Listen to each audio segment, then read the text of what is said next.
G thing. Brought to you by the following participating advertiser. The 64,000 people who are looking to raise the standard of healthcare. Northwell Health. Look north. Life was good for the Clappy family, and then things took a dramatic turn. John and him, my older son, were playing, and all of a sudden the panic in my son John's voice, he just started to scream for me. And I ran into my bedroom, and Lewis was having his first seizure on my bed.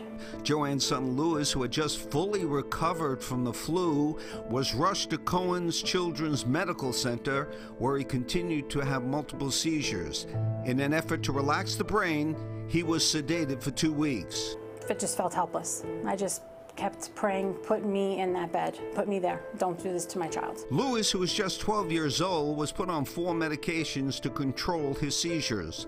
Life as he knew it, Boy Scouts, swimming, hanging out with friends, changed.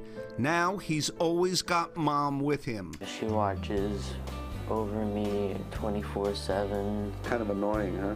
Yeah. What did you see the first time you saw Lewis? Yeah, I saw a young man who really wasn't living his life the way he wanted to live it.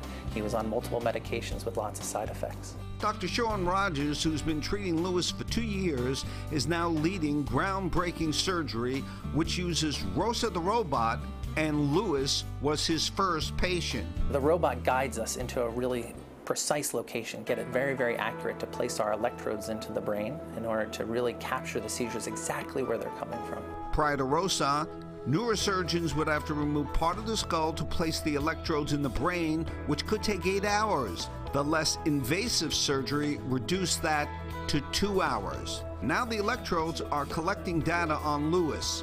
Cohen's team of doctors are analyzing what's next. They'll zone in on the frontal lobe in which they suspect the seizures are coming from and excise that area. We will remove that part of the frontal lobe. Luckily, that part of the frontal lobe in him does not subserve any important functions. So he will have no motor deficits, no speech deficits, or no memory deficits. We're trying to really dramatically impact his life by taking away a lot of his seizures. If you had the energy now, what would you like to do? Go out to the park with my friends. And that's coming, you know that, right? Yeah.